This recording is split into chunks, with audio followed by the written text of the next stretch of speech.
you guys, welcome back to my channel. My name is Yashita and I make content regarding books. So if you're interested in reading or if you want to get into reading, then this might be the channel for you to subscribe.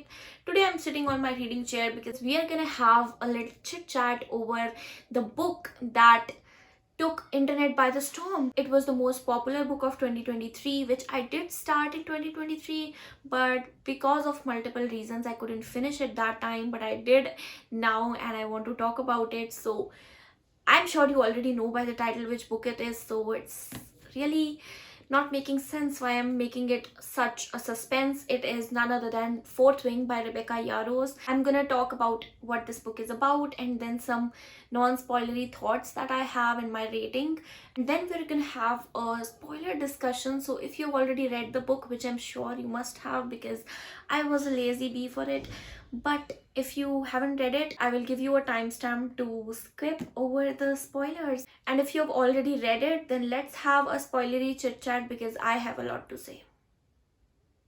First of all, everyone knows that this is a fantasy book which has dragons in it. Let's talk about the synopsis of this book, which is we have our female main character whose name is Violet. She wants to be a scribe who studies things, who studies wars, but her mother won't allow that to happen. She wants her to become a writer as her sister and brother, but there is a lot of risk and tests for you to become a writer. So this is the basic theme. First of all, let's talk about all of the things that I did like in this book.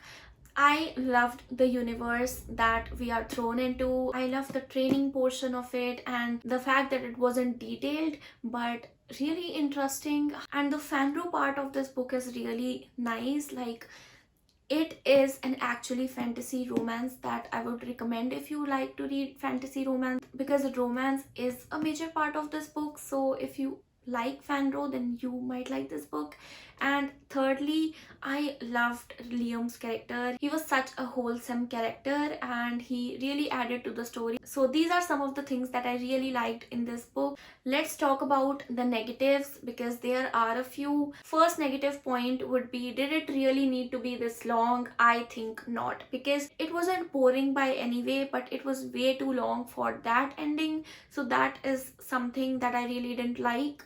Secondly, the enemies to lovers trope in this was not very enigmatic, if that is a word. In the beginning, I think that Violet was fearful of our male main character, but the romance build-up just didn't took any time. It just didn't feel very real.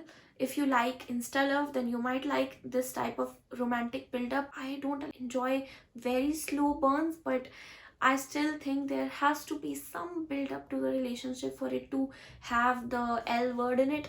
So I don't think you could count this book in enemies to lovers trope because it was done very much like we see enemies to lovers in a romance book. So that was another fact that I didn't like, how this book was marketed and how this book got its hype. Another thing that I really didn't like, which I also didn't like in Binding 13 by Chloe Walsh, was that how small a character is told like numerous times. She's too small, she's made to feel bad about being small, which I don't think is very realistic if you talk about it like so many times and everyone is bothered by it.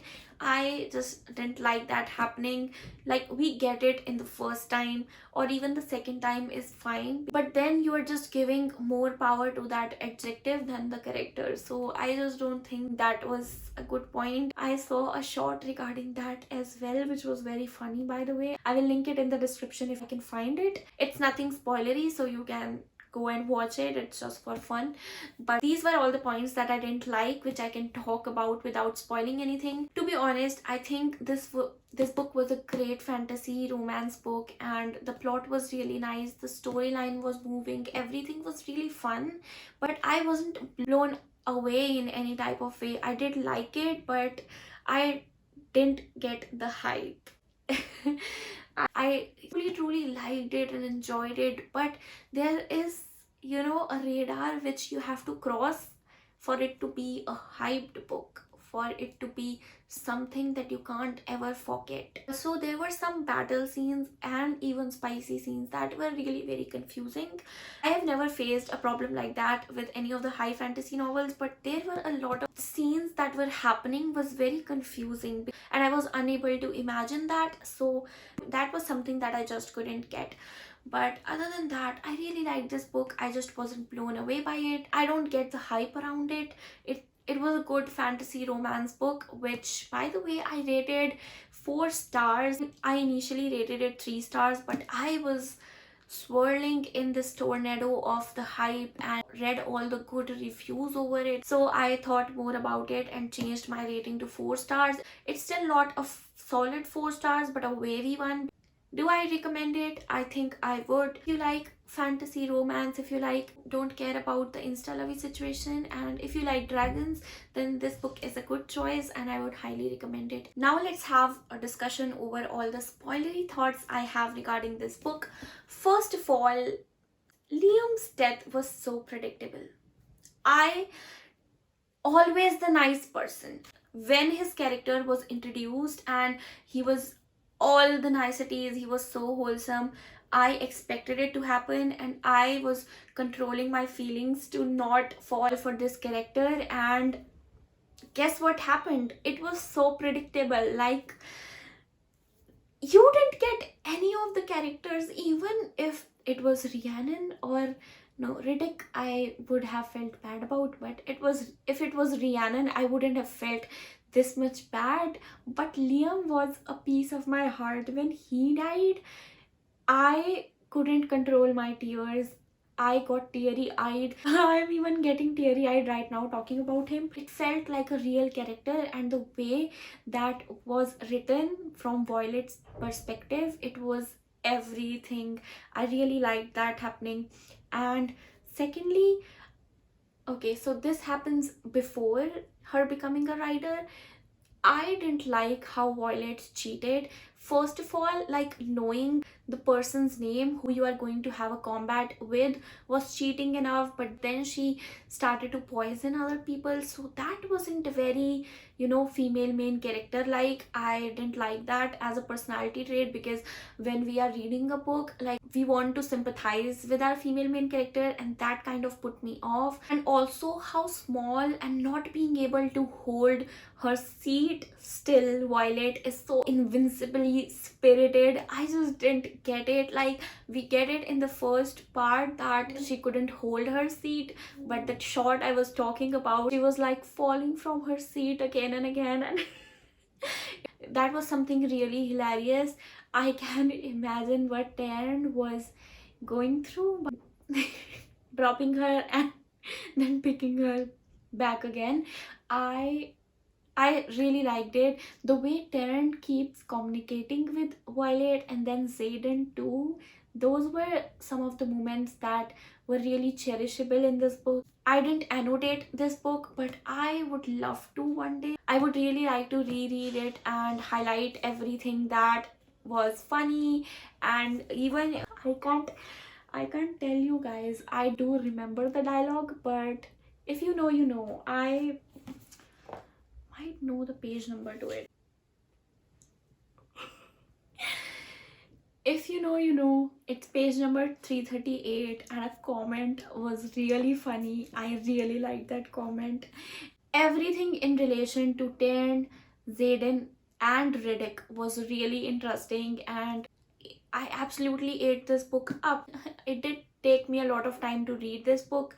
I did read 100 pages very slowly, not in the zone, but when I got in the zone, I read 400 pages in 2 or 3 days. I really liked this book, and that ending really shook me, because while I was reading, I did like Xaden's point of view. A lot of people didn't, but I think when there is the male character's point of view at last, and we get to know that he fell first, there's nothing better in a book. Like, that happened when I read Crave by Tracy Wolff, and when we get Jackson's point of view, which is, by the way, in the bonus chapters if you've read them. So I really like that, and in this book also. I really like that part. A lot of people say that it made the book not very mysterious, but I think for me, I really like that because it gives me so much anxiety when we don't know what the other character is thinking. So that's what it is, and that is the thing that I really didn't like as well, because it was portrayed as an enemies to lovers. But when did they become enemies again? Because they liked each other from the really beginning, and that was not very realistic. If there was really this genuine enmity and then that could have developed as a romance, then I would have liked this book. Like, I would have rated it 5 stars. But I just didn't see that hatred of, being the reason to have her brother killed, or for him to feel towards a person whose mother killed his father.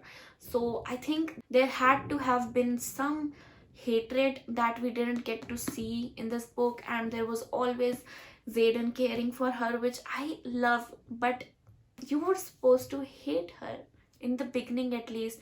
But there was just this one scene where they met for the first time that it's like, I will kill you, and everything after that is just, I like you, I'm gonna protect you, and stuff like that. So this was all of my discussion points. I don't think I left any point. Let's refer to my reading journal.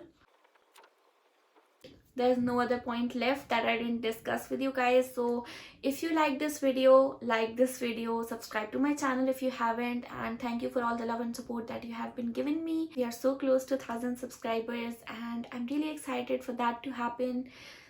Alright, I hope you guys enjoyed this video. Also, did you notice that we got a new bookshelf? I did create a short video regarding it, like the building process, but I am going to shoot my entire books collection and bookshelf tour video if you would like, if I get good response over it. So hop on to that video and let me know if you would like to have an entire book collection video. I would love to make it for you guys. I hope you guys enjoyed watching this video. Let me know all your thoughts regarding Fourth Wing if you have read it, and if you loved it, great, I liked it too. If you didn't, then welcome to the community, because we appreciate genuine reviews. Alright, I'll see you guys in my next video, which is, by the way, I'm thinking about making Iron Flames reading vlog, but I'm not sure about it because I really want to cherish that book and I might not be able to speak about it from time to time. I really want to get absorbed in that book, so I'm really not sure. I will, however, if you would like. Let me know what you feel about a reading vlog over Iron Flame, a spoilery or non-spoilery one, whatever way you wish, because it would be really hard to make a non-spoilery one because it's a second book in the series. But let me know whatever you wish, I would provide. And if you want to buddy read it, then hit me up. I'm always excited to buddy read books. Alright, enough for the outro of this video. I'll see you guys in my next video. Until then, goodbye.